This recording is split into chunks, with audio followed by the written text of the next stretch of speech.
Beberapa media asing soroti IHSG yang anjlok hingga 6,12%. Media Jepang Nikkei Asia sebut, penghentian perdagangan saham IHSG picu kekhawatiran stabilitas ekonomi dan sentimen konsumen. Bloomberg, media asal Amerika, sebut anjloknya IHSG Selasa kemarin sebagai penurunan paling tajam sejak tahun 2011.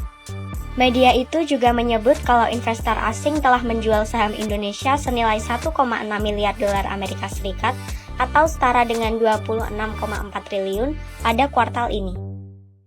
Lalu ada media Singapura, Business Times menyatakan indeks saham Indonesia anjlok lebih tajam sejak pandemi 2020. Nilai tukar rupiah pun disorot karena merosot paling parah se-Asia, sebesar 16.472 per dolar Amerika Serikat.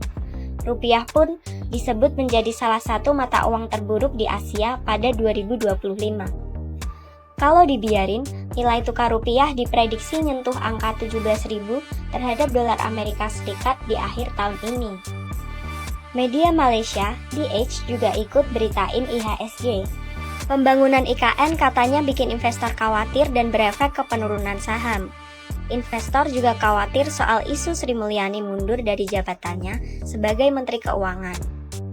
Lalu, media dari India, Dalal Street Investment Journal menekankan pasar saham masih menunggu keputusan Bank Indonesia untuk mengintervensi situasi agar rupiah stabil dan kepercayaan investor pulih. Mirisnya lagi, IHSG anjlok waktu kondisi negara Asia lain menguat karena stimulus dari Cina. Adillah pada kami tak bodoh, meski memang kami tak pandai. Tapi kami berjanji akan tetap mengkritik sesuai isi hati. Hei penguasa, ini kami rakyat jelata. Engkau ada untuk siapa? Ini kami rakyat jelata, mau sampaikan semua keluh kesah. Bekerjalah dengan hati, pakai empati, jangan banyak intrik, apalagi bikin taktik. Bijaklah dalam membuat peraturan, jangan sampai bikin aturan yang berat sebelah. Namanya market kan kondisionalnya banyak. Market bicara kita pasar saham itu kan kondisionalnya bisa dalam global, secara internal negara kita maupun kondisional global. Faktornya banyak. Tetapi yang perlu kita lihat adalah bahwa pemerintahan ini akan secara konsisten merencanakan dan mengeksekut dan melakukan beberapa percepatan kita dalam realisasi daripada investasi dalam hilirisasi, ya kan. Kemudian juga kita dengan adanya Danantara kita mau melakukan berbagai macam percepatan terhadap investasi itu sendiri, karena kita sadar betul bahwa resources kita punya juga adalah potensial market yang besar, ya kan, dan secara positioning kita juga secara global itu sangat strategik. Jadi yang paling penting itu adalah konsistensi dalam pelaksanaan program yang sudah dicanangkan dan direncanakan oleh pemerintah. Kan pasar itu based on trust, how they look, pemerintahannya itu bekerjanya seperti apa, ya kan? Dan berbicara pasar, ya fluktuatif naik turun itu biasa gitu kan. Kita melihat bagaimana guncangan gejolak masalah di Indonesia hari ini datang bertubi-tubi, mulai dari PHK puluhan ribu tak tertahankan, kemudian IHSG turun, saham begitu juga, kepercayaan turun, karena tampaknya dalam proses niat-niat baik Pak Prabowo Subianto ada orang-orang yang di bawahnya ini tidak mencerminkan keinginan Pak Prabowo sendiri. Jadi ada kontradiksi, maka tentu dari beberapa hari yang lalu kita mendengar banyak orang kemudian memberikan pandangan untuk segera melakukan reshuffle. Ya, terbukti hari ini ketika IHSG turun jeblok, maka Sri Mulyani mulai mengeluarkan jurus ngelesnya. Dan dia mengarahkan tudingannya ke Erick Thohir sebagai Menteri BUMN di eranya Jokowi 10 tahun gagal membuat BUMN menjadi sehat. Itu yang membuat IHSG jeblok versinya Sri Mulyani. Jadi sudah saling tuding ini. Ini sudah saling lempar kesalahan ini. Kita ingat ya, sering kita bahas dalam jurus ngelesnya para pejabat ini biasanya 3 yang dipakai. Pertama, mencari pembenaran, dibuat dalil, dibuat undang-undang, aturan yang mendukung apa yang sudah dia lakukan yang membuat Indonesia bangkrut.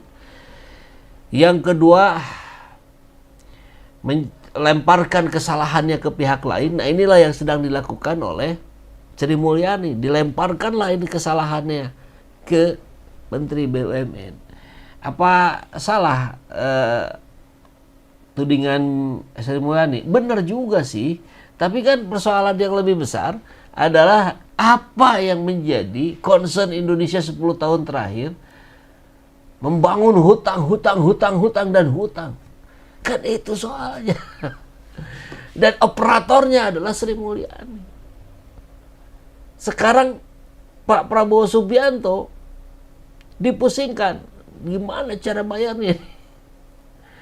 BUMN biang keladi, IHSG jeblok, Sri tuding Erick mulai cari selamat. Ya, itulah ya gaya-gayanya. Kalau sudah merasa terdesak, dia tadi cari pembenaran, lemparkan kesalahannya ke pihak lain atau bikin alasan yang sekuat-kuatnya sehingga dia bisa selamat.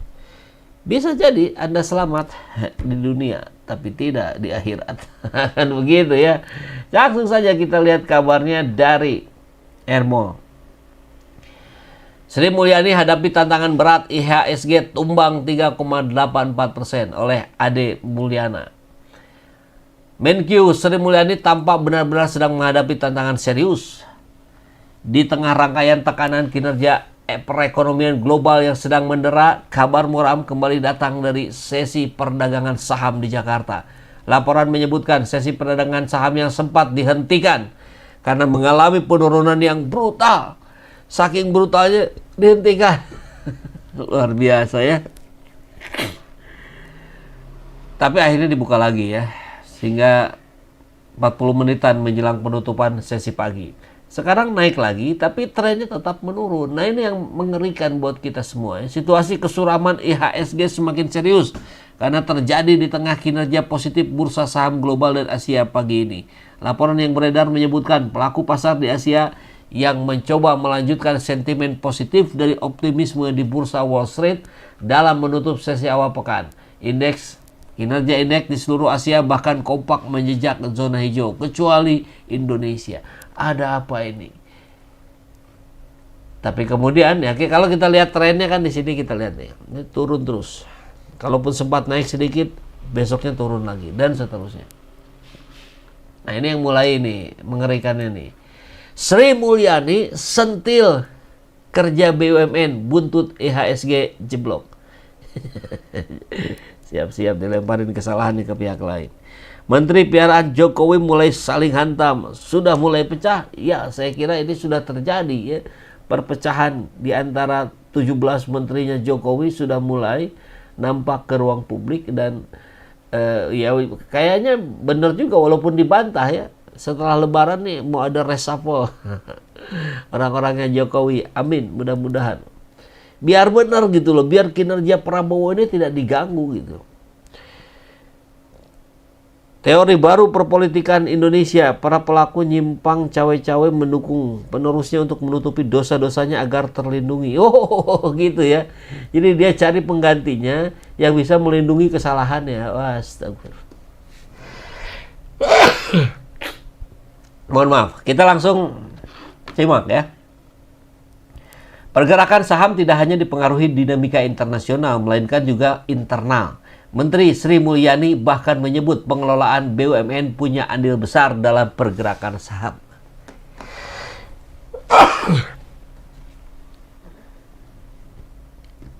Demikian antara lain disampaikan Sri Mulyani merespon merosotnya indeks harga saham gabungan hingga 6% pada sesi pertama hari ini, Selasa kemarin ya. Untuk isu spesifik di dalam negeri, kami kolek berdasarkan beberapa pernyataan terkait pergerakan perusahaan-perusahaan. Mohon maaf. Terutama mungkin yang dikaitkan dengan BUMN. Kita pastikan BUMN terus dijaga dan dikelola secara baik, kata Sri Mulyani. Dan Menkyu menyebut perekonomian dalam negeri akan bergerak positif jika pengelolaan berjalan baik. Apa artinya? Artinya dia menyampaikan kalau BUMN di bawah Erick Thohir kemarin itu tidak berjalan baik. Nah, kan begitu. Artinya dia mencoba menyampaikan gegara kinerja BUMN yang jeblok itulah sehingga IHSG menjadi jeblok sampai 6%. Nah, kan mudah saja kita baca begitu.